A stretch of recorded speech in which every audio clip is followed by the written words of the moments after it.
لوگ یہ میں ابا جی قبلہ کی ایک بات سنا رہا ہوں. یہ ابا جی قبلہ نے یہ بات مجھے بتائی. ایک خطاب میں دوران خطاب کسی نے ان سے سوال کیا کہ امام عالی مقام سیدنا امام حسین ولایت کے اس مرتبے پر تھے اور اس مقام پر تھے تو ان کے ہاتھوں میں ان کے علی اصغر بھی شہید ہو گئے اور وہ کچھ نہ کر سکے. سارا گھرانہ پیاس سے تڑپتا رہا اور وہ دریائے دجلہ کو بلا کے پانی نہ پلا سکے. علی اکبر شہید ہو گیا، وہ کچھ نہ کر سکے. اپنے جسم کے ٹکڑے ٹکڑے ہو گئے اور سر کٹ کے نیزوں پر چڑھا دیے گئے، وہ کچھ نہ کر سکے. تو ان کی کرامتیں کہاں گئیں؟ تو ابا جی قبلہ نے ان کو خطاب میں سوال کیا. سائل نے جواب دیا. اس نے کہا نادان، جن کرامتوں کی تم تلاش کرتے ہو تو وہ تو حسین کے کروڑوں غلام پاؤں کی ٹھوکر سے پیدا کر دیں. یہ کرامتیں تو حسین کے غلام ٹھوکر سے پیدا کر دیں. ان کی کرامت تو استقامت تھی کہ علی اصغر، علی اکبر اور سارا خانوادہ لٹا دیا اور آنکھوں سے آنسو نہیں گرا. خانوادہ تڑپتا رہا، چاہتے تو انگلی کا اشارہ کرتے، دجلہ ان کے قدموں میں بہتا، آسمان کی طرف ہاتھ اٹھاتے، جب تک حسین حکم نہ دیتا آسمان بارش بہاتا رہتا. قدم زمین پر مارتے، اگر حضرت اسماعیل کی ایڑی رگڑنے سے ایک زمزم پیدا ہوا تو نواز صاحب مصطفیٰ قدم مارتا تو لاکھ چشمے نکلتے. کرامت یہ چشمے نکالنا نہ تھا، کرامت پیاسا اس حال میں خدا کی رضا کا سفر طے کرنا تھا کہ کبھی اف بھی نہ ہو، دکھ بھی نہ ہو، تنگی بھی نہ ہو، غم بھی نہ ہو، شکوہ بھی نہ ہو، ماتھے پہ شکن بھی نہ ہو اور سر کٹ کے نیزے پر بھی قرآن پڑھتا جا رہا ہے. تو کرامت تو یہ ہے.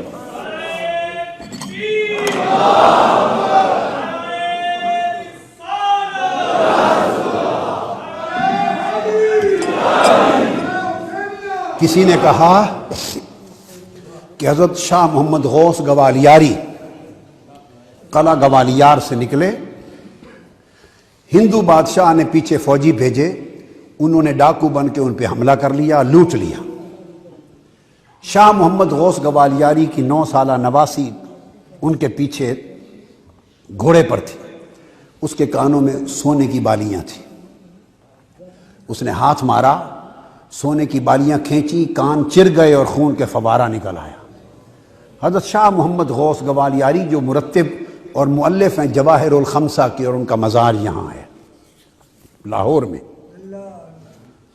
وہ جلال میں آ گئے، برداشت نہ کر سکے، نواسی کی خون کی دھاریں دیکھی تو ان کے ہاتھ میں چھانٹا تھا، زور سے جو لہرایا تو سینکڑوں ڈاکوؤں کے سر ایک چھانٹے سے قلم ہو گئے. والد صاحب قبلہ رحمۃ اللہ نے فرمایا کہ وہ ایک چھانٹے سے غوث سیدنا امام حسین کی نسل کا ایک ولی ایک چھانٹے سے سینکڑوں کے سر قلم کر دیے. تم اس کو کرامت سمجھ رہے ہو، ان کے ہاں یہ استقامت میں نقص ہے. ہر ایک کے سر کٹتے رہے، برداشت کیا. جب نواسی کے کان چیرے تو وہ جو شفقت پدری ہے وہ برداشت نہ کر سکے، وہ جو ضبط و صبر تھا اس کا دامن چھوڑ دیا اور کرامت بروئے کار لا کے سر قلم کر دیے. یہ شاہ محمد غوث گوالیاری تھے، وہ امام حسین تھے. سارا خانوادہ ہاتھ سے ذبح کروا دیا، مگر صبر تحمل کا دامن ہاتھ سے نہیں چھوڑا. چاہتے تو ساری زمین کے رخ بدل کے رکھ دیتے، ایک قیامت بپا ہو جاتی، مگر نہیں. مسکراتے ہوئے صبر، تفویض و رضا کے حال میں سفر کر گئے. تو یہ استقامت اصل کرامت ہے، استقامت اصل کرامت ہے.